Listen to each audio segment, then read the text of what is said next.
Assalamualaikum warahmatullahi wabarakatuh. Alhamdulillahirabbil alamin. Wassalatu wassalamu ala asrofil anbiya'i wal mursalin sayyidina wa maulana Muhammadin wa ala alihi wa sahbihi ajma'in. Amma ba'd. Pertama-tama saya ucapkan terima kasih kepada panitia Kimon tahun 2024 dan teman-teman sekalian yang dimanapun berada. Ini perkenalkan, nama saya Laili Aziza dari Institut Agama Islam Negeri Palangkaraya, Fakultas Usuluddin Adab dan Dakwah, Program Studi Ilmu Al-Quran dan Tafsir. Di sini saya akan menyampaikan hasil dari karya tulis yang telah saya kerjakan dengan tema Sosiologi Agama dan mengangkat judul Mencegah Tragedi Sampit Terulang, Pengaruh dan Upaya Dewan Adat Dayak dalam Menjaga Harmoni di Kalimantan Tengah. Di sini metode penelitian yang saya gunakan yaitu dengan menggunakan penelitian kualitatif dan pendekatan deskriptif, kemudian berbasis analisis. Ya, selanjutnya yaitu latar belakang terjadinya konflik atau tragedi sampit. Nah, perlu kita ketahui, kita semua sudah tahu bahwa tragedi sampit merupakan sebuah tragedi yang pernah terjadi di Indonesia. Bahkan konflik ini bisa disebut sebagai tragedi terbesar yang pernah terjadi di kalangan masyarakat.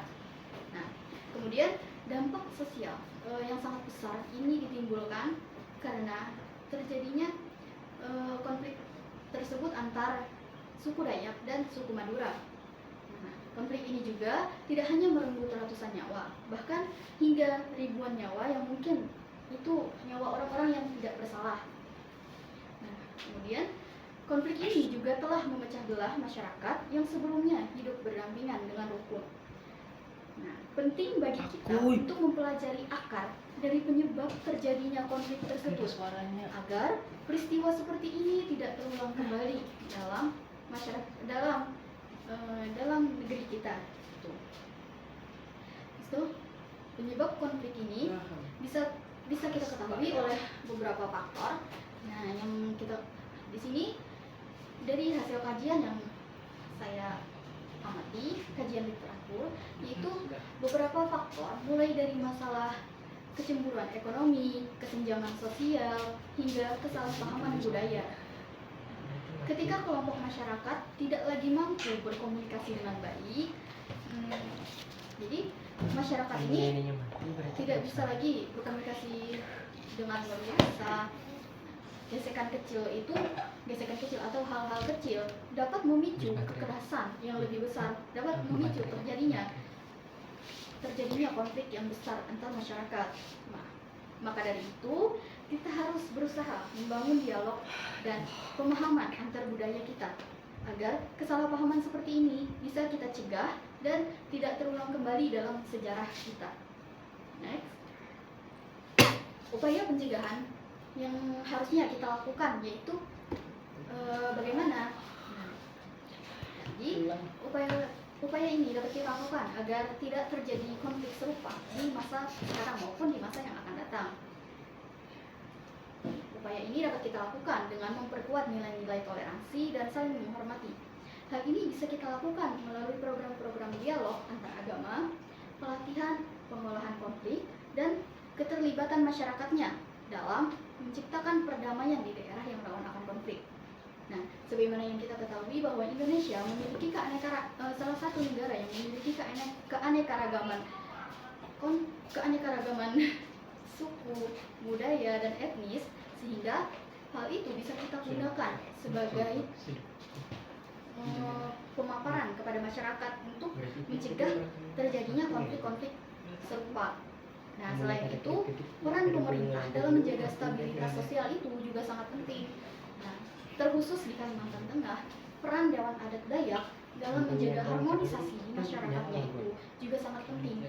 Sebagaimana yang kita ketahui bahwa sejak berakhirnya tragedi tersebut sampai sekarang, para Dewan Adat Dayak itu sering melakukan sosialisasi untuk menyampaikan nilai-nilai moderasi, nilai-nilai toleransi yang dimana bisa kita simpulkan bahwa itu dapat mengembangkan diri kita untuk menyadari pentingnya mencegah terjadinya pengulangan tragedi serupa.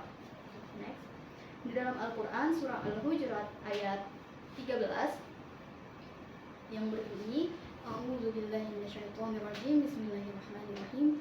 Ya ayyuhan nasu inna khalaqnakum min dzakarin wa untha wa ja'alnakum syu'uban wa qabaila lita'arafu.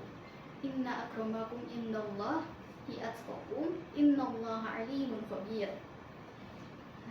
Jadi arti dari ayat ini yaitu wahai manusia, sesungguhnya kami telah menciptakan kamu dari seorang laki-laki dan seorang perempuan, dan kemudian kami menjadikan kamu berbangsa-bangsa dan bersuku-suku agar kamu saling kenal mengenal. Nah, jadi sesungguhnya yang paling mulia di antara kamu di sisi Allah ialah orang yang paling bertakwa. Sesungguhnya Allah Maha mengetahui lagi Maha teliti.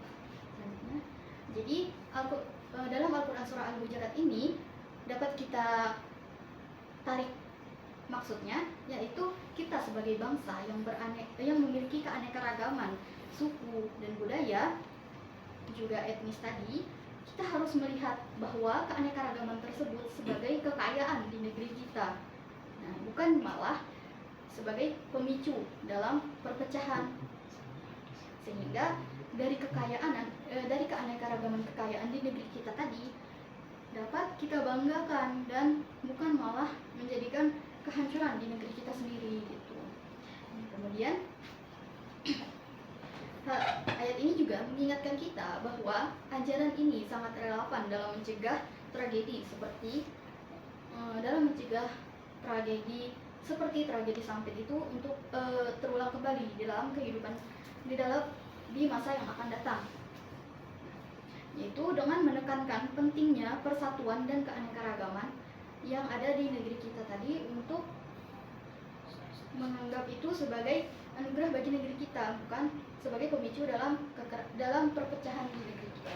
Selanjutnya, dari apa yang tadi telah dipaparkan, dapat kita tarik kesimpulan bahwa dengan menekankan pentingnya nilai moderasi dan menghindari penggunaan kekerasan untuk memaksa pandangan agama dan budaya dalam masyarakat kita, yaitu dan menghargai berbagai pendapat dalam masyarakat dan bersikap toleran terhadap pandangan orang lain. Nah, jadi semua sikap tadi termasuk toleransi, bersikap moderasi dan sebagainya, itu merupakan prinsip. Nah, merupakan prinsip atau sebuah konsep dari harmoni yang perlu kita tanamkan dalam budaya masyarakat. Nah, dengan mengembangkan konsep-konsep tadi, kita bisa menjaga harmonisasi di negeri kita, khususnya yang saya bahas ini berada di Kalimantan Tengah. Nah, oleh karena itu penting untuk menerapkan harmoni itu dalam seluruh masyarakat di Kalimantan Tengah. Dengan dukungan dari Dewan Adat Dayak pula, kita bisa mengetahui bahwa tidak hanya masyarakatnya yang bergerak, melainkan peran pemerintah itu juga penting dalam menjaga harmonisasi dalam masyarakat di Kalimantan Tengah. Mungkin itu saja yang dapat saya sampaikan. Wabillahi taufiq wal hidayah. Wassalamualaikum warahmatullahi wabarakatuh.